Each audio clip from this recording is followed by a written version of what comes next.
Welcome to The Introvert Sisters, the podcast by introverts for introverts, hosted by Sharon and Lisa, two INFJs with a lot to say.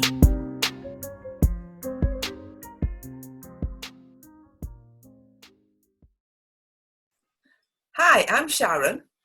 And I'm Lisa. And together, we're the Introvert Sisters. Welcome, everybody. Sis, can you believe it is season 2?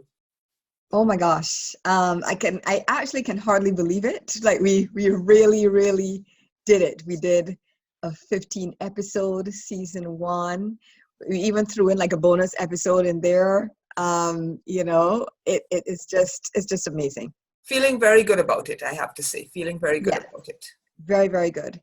And some of our listeners, you guys, hi guys, welcome back. Thanks for sticking with us. And so some of you might remember that we've been having like a little problem trying to decide, okay, what really are our segment names going to be? Like we weren't completely happy with it. So one of the things that we did in the interim was we did come up with a couple of new segment names, and one of them is called Introverts Uniting Separately, which we love because it's like what we're actually, it literally is what we're doing. It's what a lot of introverts prefer to do. And it literally is what we are doing because we're like, you're in Barbados, sis, and I'm in Jersey. And so, every time, it's going to be basically our first segment every time because, we'll catch up, we'll unite separately, hear what is going on in each other's lives and so on. And so speaking of that, let's just jump right into it. So what is going on with you, and what has been going on since season 1? And do you have any summer plans? No summer plans, I have to say, because we're still in I can't call it post-corona, but I can call it post-lockdown. Many places are opening back up, and so we are definitely doing that here in Barbados, but no summer plans. I am not yet ready to be in spaces full of crowds of people that I don't know. Right. And so, what I have done with a couple of friends is I've gone to the beach because you can be in the water. I'm always in the water, and you can be spaced out, and you can still have a conversation. You can actually have a private conversation with your friends because you don't have to be near other people, right? Without being too close to them. Right. And so, it's very do you wear your mask at the beach? I always have my mask with me, but I don't wear it on the short walk from the car park down to the sea. Most people are very good. They stay in their family groups. They stay apart from you. And if I see somebody that looks like they're coming too close, I just veer off to the side. It's literally a less than 2-minute walk down to the beach. As long as I have it there ready to whip out, I think I'm good. And what's been going on with you? Well, my major news is that after a 5-month drought, I started a new job. Wonderful. Congrats, sis. Thank you. Who would have thought it, you'd ever be so excited to work, right? But needs must, not yet being independently wealthy. A job is necessary. And it was about time because my layoff actually slightly preceded all the corona layoffs. Yes. So I've been off for quite a long time. And so it's great to have a new job. At this point, I'm like a few weeks in, everything is going great. My boss is awesome. There's a lot of understanding about basically everybody's working remotely. Yes. And I believe that the company is planning to continue with that. And so, there's no longer that sort of push and pull between the ones who are in the office and the ones who are working remotely, and the ones in the office kind of silently and not so silently judging the ones who are. Because everybody's doing it now. Everybody's doing it. And so the ones who used to judge now realize, oh, you can and do get work done. Yes. If you're not living alone, there will be distractions. Absolutely. but I mean, there are distractions even if you're actually in the office. So True. it's the same thing. And nobody's sort of like, like being a criminal and trying to like rob the company of their money by working from home. So people understand that now, Which is great. and I've Long been overdue enjoying it. realization. Yes. I've been enjoying it. The writing part is pretty easy. Mm-hmm. Of course, as with any new job, you have to learn the company, the processes, the people, The product. the product. But the actual writing is fine. And, yes, there are meetings, but again, in respect of everybody understanding what's going on now and realizing that if somebody's called into the call, Yes. called into the call, you don't necessarily have to have cameras on for every single meeting. Which is a wonderful realization, it really is. Gosh, it makes a huge difference because there are times when, I have pretty much what this setup is here. I change it from time to time, but basically I sit in this position and, but honestly, my couch is right over there, as you well know. And I like to write on my couch. It's comfortable. I put my laptop on my lap. I write on my couch. I don't necessarily want my coworkers seeing my dusty old couch. And so, I can attend a meeting on my couch and be present and make a contribution and so on. And the cameras are off. There's no judgment. And that is wonderful. Your input speaks for itself. Your input and output speak for themselves. So what about you? Like, what's been going on in your life? I have been writing. And we're going to talk more about this in a little while.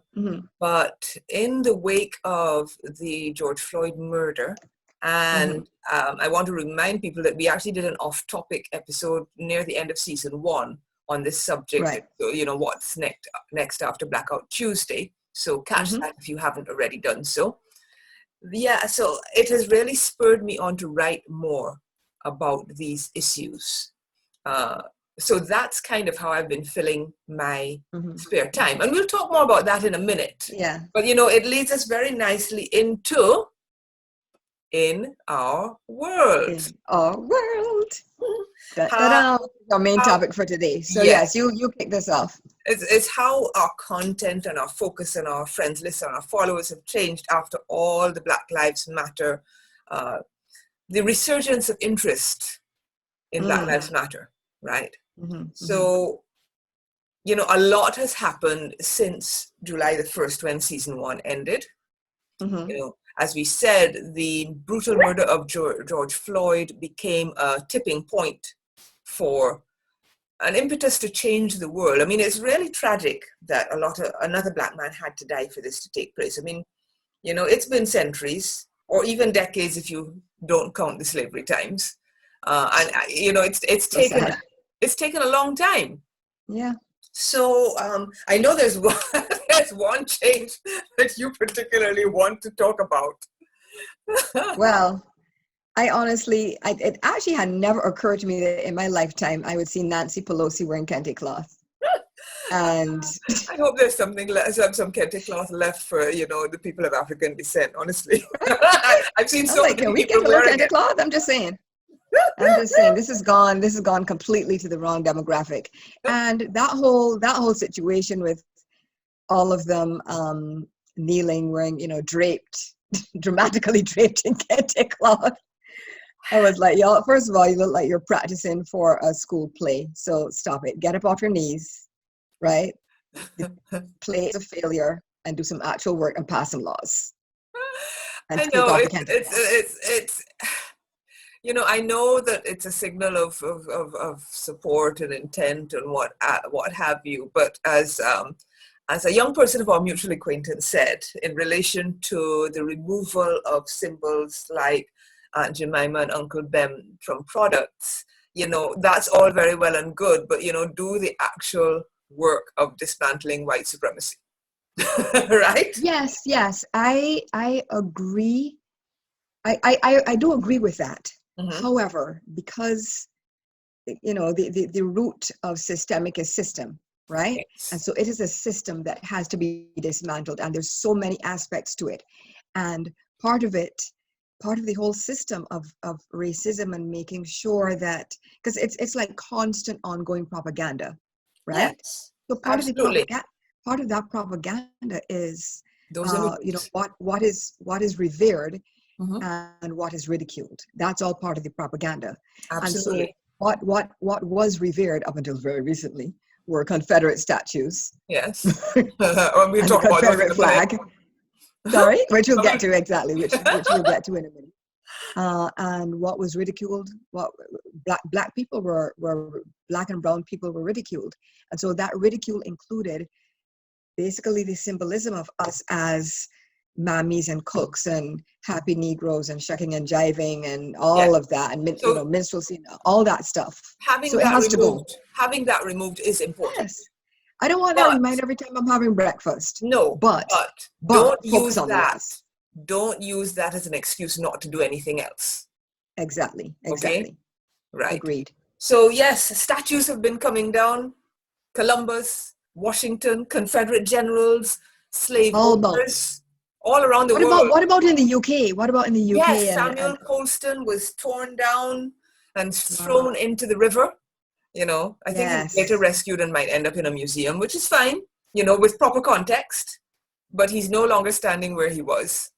Exactly. People have been, somebody defaced the statue of Winston Churchill, which, most people are complex figures. Let's just say that, okay?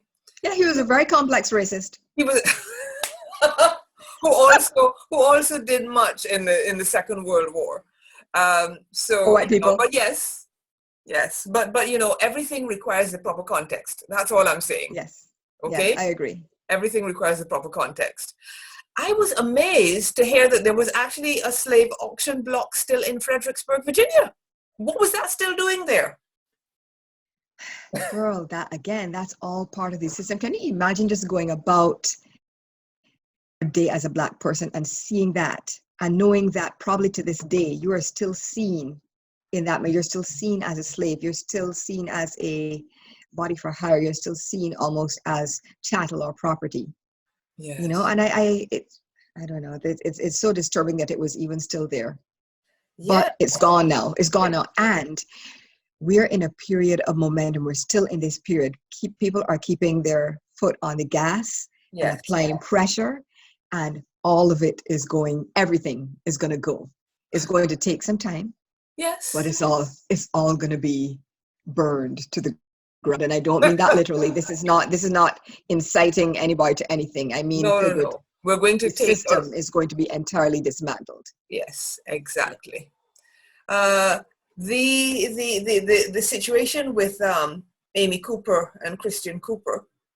Remember, we talked about that in the last one of the recent episodes in season 1, right? Mm-hmm. And the Karens of this world who are constantly criminalizing Black people who are minding their own business, or telling them, in this case, to do something that they should have been doing anyway, right? And now I see that it is now a crime to make false or hate-based 911 calls. That is long overdue. By goodness. By Karen. Yes, Darth Karen be gone. Exactly. And legislation has passed. Maybe we won't get into the details, but legislation has passed that bars police officers from interfering with citizens, recording videos. We're trying to get, I say we like if I'm a lawmaker. In my heart, I'm a lawmaker. Yeah. We are trying to get qualified immunity repealed, and we'll drop some more information in the comments about what qualified immunity is, but basically it's the ability to legally hold police accountable when they murder people. Exactly. Which, when they commit criminal acts. Like that should be a thing, right? I feel like they should be accountable. Yeah. Right? Completely. You know, and then, I mean, the police are getting hit hard, and it's so funny because a lot of them, God bless them, are complaining and saying, well, there's a few bad apples and we shouldn't all be judged, by a few. And just because one person does something wrong doesn't mean all of us have done it wrong. Have we not been doing this for centuries about Black people? Please. I'm like, y'all sounding real familiar right now. Real familiar. You see how that feels? Do you see how it feels? Yes. Anyway, so police departments, some police departments have already been defunded. I know it started in Minneapolis. Of course, that's where the whole George Floyd Murder took tragedy place. Yes. began. And so Minneapolis got that ball rolling, which is great. Yes. But And that's being rolled out across many states as well. I think California already has replaced yes. officers with social workers. I think, yes. I mean, a lot of people get confused about what this whole defunding thing is. Mm-hmm. And the idea really is that you take some of those funds that you're using to help police departments criminalize people unnecessarily and use that money for social workers, for community workers, for people that can be used for the non-crime things. Like the poor guy that died the other day, he was sleeping off, he was sleeping off a drunken binge in his car, and police went up to him and he ended up dead. Yeah. You know? Police shot him. Yes. They shot and killed him. And I know that there was, they're going to say, there was a struggle and he used the thing and he grabbed the taser. He grabbed their taser. Dylan Roof was taken to Burger King and he has shot people. He was white. Okay, so you don't have to shoot people if you don't want to. No, and this guy, again, how many times do we say don't drink and drive? Now, we don't know what happened up until that point. Yeah. But the point is that he was actually, in my personal view, he was responsibly in a well-lighted parking lot, sleeping off because he knew he was not able to drive home. This is what I'm telling myself the backstory is. And so he's like, okay, let me sleep this off so that I'm not a danger to myself or others. I call that being responsible. Yes. That's just me. Yes. And somehow they criminalize even that. Breonna Taylor, who was literally asleep in her house. Yes. And they After just came having and shot worked her. to save people's lives. Yeah, because she was an EMT, wasn't she? Yes. Yeah, and wanted to become a nurse. And so the point of defunding is not to disband or eradicate police. There are still genuine criminals out in the world that need to be dealt with. Breonna Taylor, George Floyd, Tamir Rice, those were not criminals. Let's go all the way back to Emmett Till. Those were not criminals, no, right? Exactly. So, but real criminals are going to have to be dealt with by a smaller, better trained police force whose first option and go-to is not lethality. Exactly. And then non-criminal acts, non-criminal situations can be dealt with by people who are not going to shoot. Yeah, mental health professionals, social workers, support systems, offer support. Exactly. Yes, I see that in Minneapolis, Portland, and Denver, police have been taken out of schools. Don't know why they were there at all. Police are being prosecuted and held accountable for brutal crimes. I see that they have charged one of the police officers involved in the Breonna Taylor killing. Hopefully by the time this airs, all the rest will have been charged, right? Okay. Let's hope. Let's hope. Girl, even the TV show Cops has been canceling Cops all about. Even the TV show Cops has been canceled. Well, yes. Okay, fine. That needed to go. Yeah, but, but still.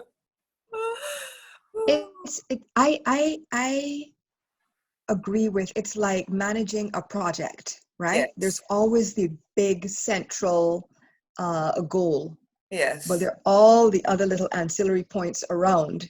Yes. Leading up to that need to be managed and dealt with. And I think that's how people are dealing. It's like a sculpture, and you're just going to chip away. Yes. You're just going to keep chipping away until it's all gone. Yes.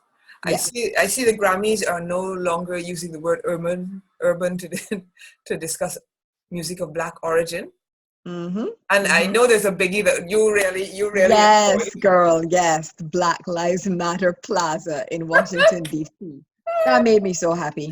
Again, is it solving anything?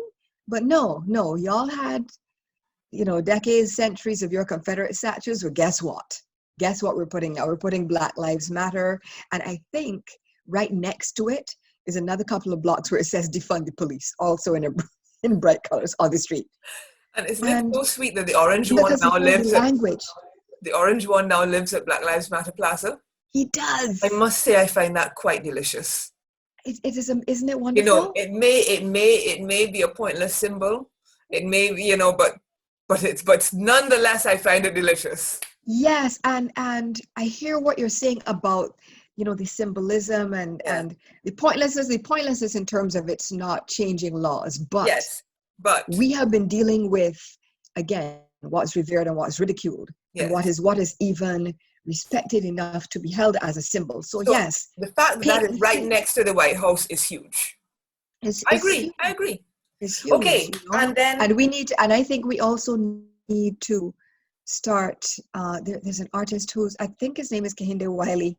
I could be wrong. I'll research it and drop it in the show notes. Yes, but he does some great, you know, large scale sculptures and so on, of basically like Black heroes. Mm-hmm. I don't necessarily named heroes, Black people depicted as heroic, which is something that we don't see, which is why we know Wakanda was so successful. Black Panther. I mean, we need more Black superheroes. Yes. Juneteenth, I see, has been made a paid holiday by many large corporations. And, you know, for those who don't know, we'll drop some information about what Juneteenth is into the show notes. Racist company leaders have been resigning, CrossFit, The Wing, and others. Huge one.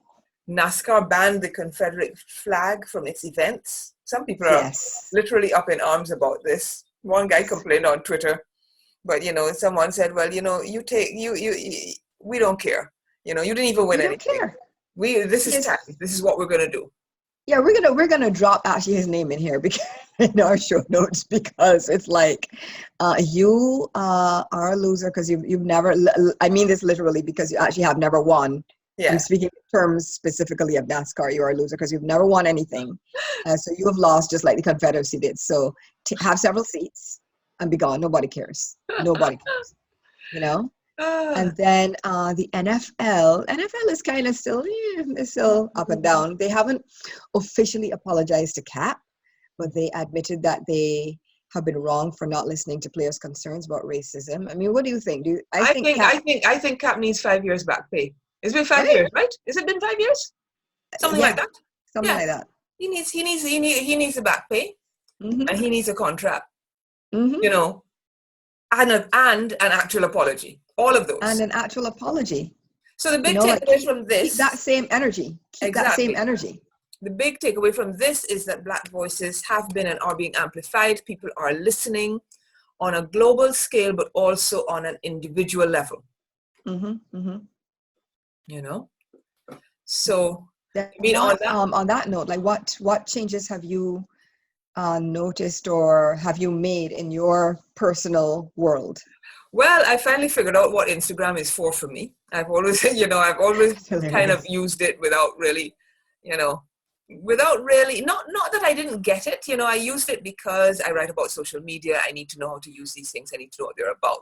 But for me now, it is a tool to amplify information about Black Lives Matter, issues around inequity, using the stories. So I've been doing a lot of that. You know, my couple hundred followers are not many, but if, a few more of them learn about it that way, then that is wonderful. I have been unapologetically writing more about racism. I actually posted a warning to the effect that I was going to do so on all my social media, expecting that it might lead to an exodus. But in fact, I've picked up many new followers. I've been particularly vocal on LinkedIn, actually. People of all hues have been very responsive. I had a conversation with someone on Instagram who said, well, you're the only Black woman writing about digital marketing that I know. And I said, well, that can't be right. So I put out the call on LinkedIn and got some more names. So there's a list of about 15 and I'm sure we're not the only ones, but I put that together and we can drop a link to that article in the show notes. Yes, absolutely. Well, it's just interesting to me that, in this, your contacts world, you were the Black person. Yeah. In her professional sphere, writing about this stuff, and the people don't like to talk about segregation. They don't like to talk about apartheid, but whether we name them or not, they are still real and alive. blacks and whites live very separate lives. Yes, for the most part. Yes. And in the professional spheres as well, because it's interesting to me, like you and I, you knew a few writers and professionals in the digital space of color, that is to say. You knew a few off the top of your head and put out the call for more. Yeah. But she only knew you. Yes, which it's not so often the case. You're it. Like I know for some of my friends, bless their hearts, I know that I'm their only black friend. I know, and I am, I'm happy to be. They are wonderful people. Yes. Right? Yes. But and actually, I've had some really nice experiences. At least two of them have, and at least two of them have called me and said, if you need a break, I know you're under a lot of pressure right now with what's going on. Yeah. Good. I understand that. And I love you. I'm here for you. If you need a break, come out to the burbs, relax. Yes. Etc. But they're not making that call to 20 other black friends. I am their black friend. You're it. I'm it. Oh boy. I feel like that, that there might be some material in that at some point, because I've been writing and building an audience on Medium. Mostly what I've been writing about is it from the professional point of view. I mean, I started with I'm tired of racism, but the experience that you have as a black professional, I think, is something that a lot of people don't understand. So I feel like that's something that I can shed some light on. So I've been doing a series on that. Yeah. Didn't you write one recently, kind of on this topic of like being the only one, or something? It hasn't been published yet. Oh, I'm sorry. It's all right. You got a sneak peek, but by the time we come up with the show notes, we'll have a link to it. Okay. I think it's going to be published next week. Okay. Awesome. And message opportunities to share the message keep popping up. Podcast appearances, radio appearances, participating in training. Someone's asked me to help them put together some material on communicating to a diverse audience for for a program that they have. I mean, early days, two things. I hope you're doing all that you can possibly do. All that I can manage. All that you can manage. And B, some sort of payment needs to be coming forth. I know. We'll get there. Pay and hire and pay black creatives. Damn it. Yes. It's actually sometimes hard to tear myself away and focus on the day job. Yeah. Because I feel like this, this is kind of a seize the moment, if you see what I mean. People are interested, people are listening. So now is the time that you have to write and share and do what you can. Do what you can, right? Absolutely. And so what about you now? What have you been up to? First of all, let me say I'm so happy that you are finally more active on Instagram. Yes, many years.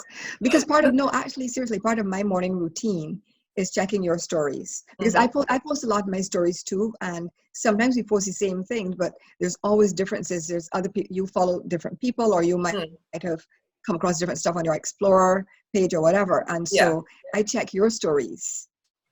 So, just to keep myself abreast of what's going on. And it also feels like, I'm getting to connect with you a little bit somehow, because then we text back and forth about them, which is kind of cool. But, on that note, my IG is blackity black, black, black, black, black, black, black. Black, black, black. And it kind of has always tended in that direction, but now I'm a lot more intentional about it. And yes, I am you can call it being Petty LaBelle, you can call it being whatever, but I am checking on retailers to see if they at least have a black square, although again, performative, but if they at least made that attempt, I will give them some points for that. But I'm checking their feed to see, okay, well, have you posted anything since that black square?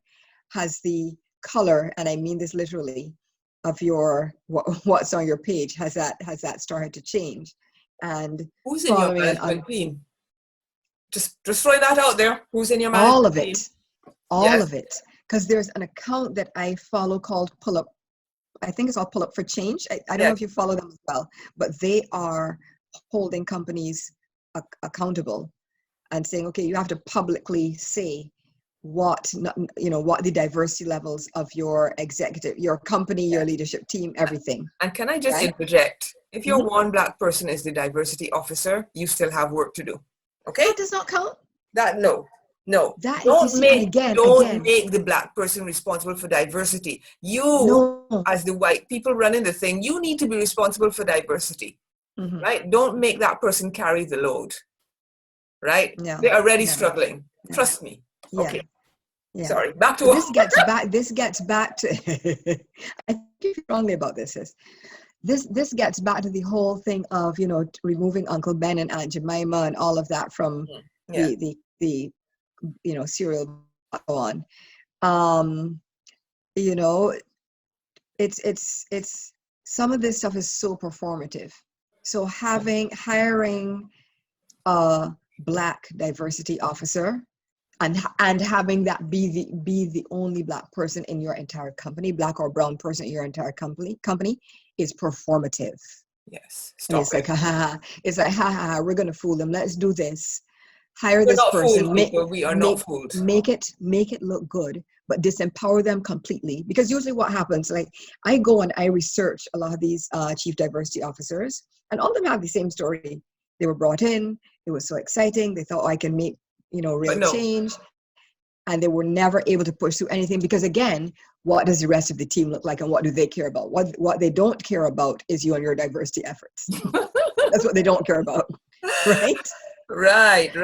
So I have been,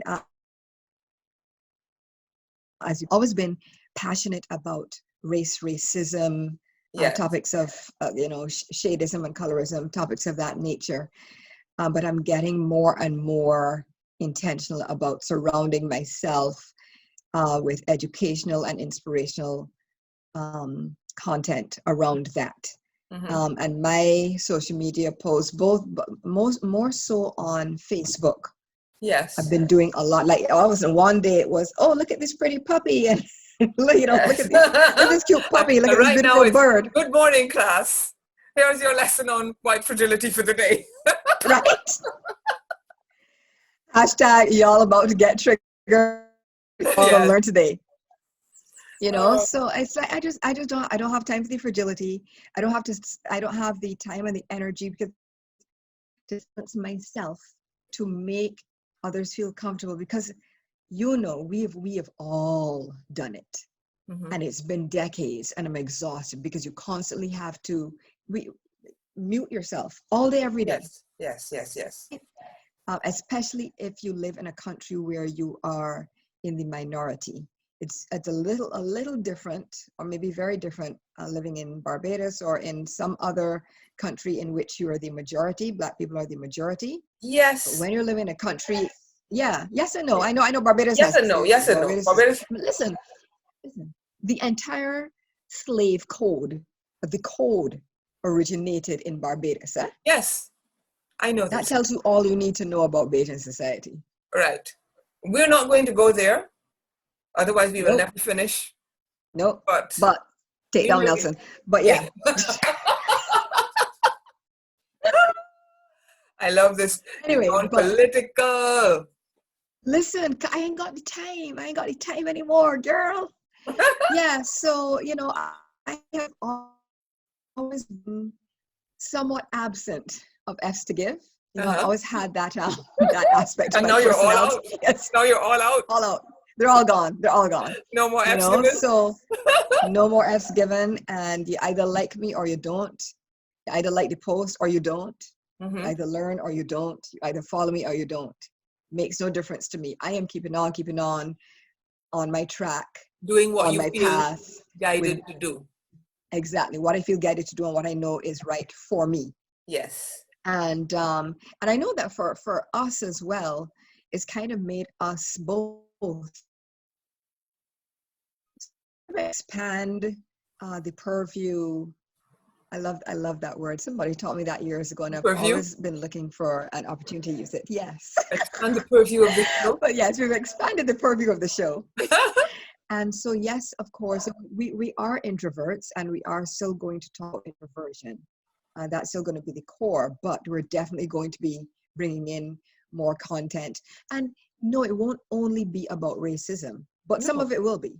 Yes. And so Yes. this is to you, our dear, wonderful listeners. Please be advised to whom it may concern.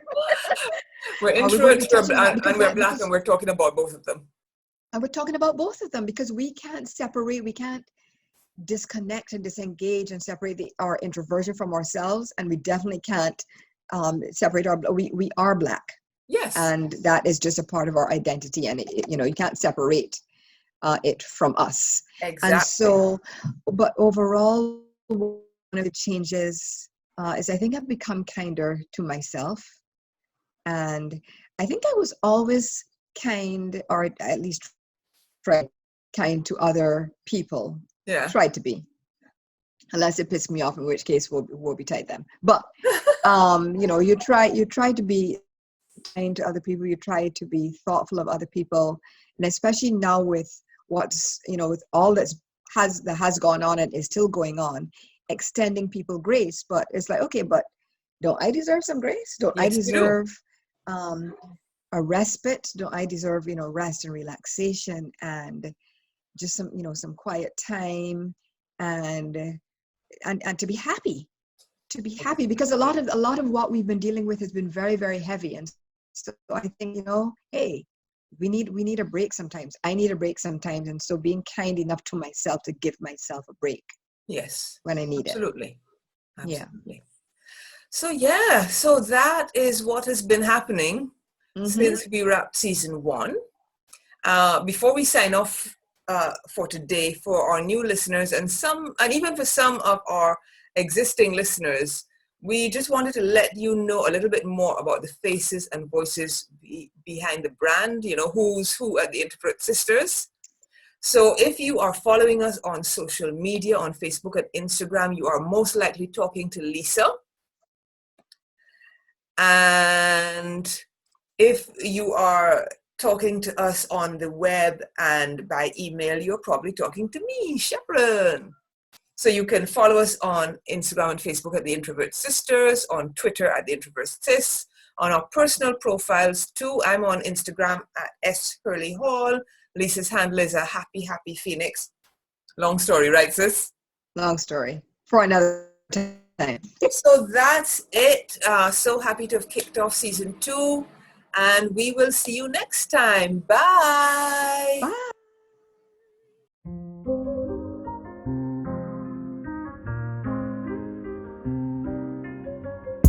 You've been listening to The Introvert Sisters. Loved what you heard?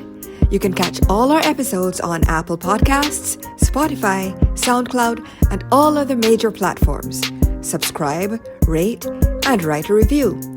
Find us online at theintrovertsisters.com and follow us on Instagram and Facebook at The Introvert Sisters. See you next time. Peace.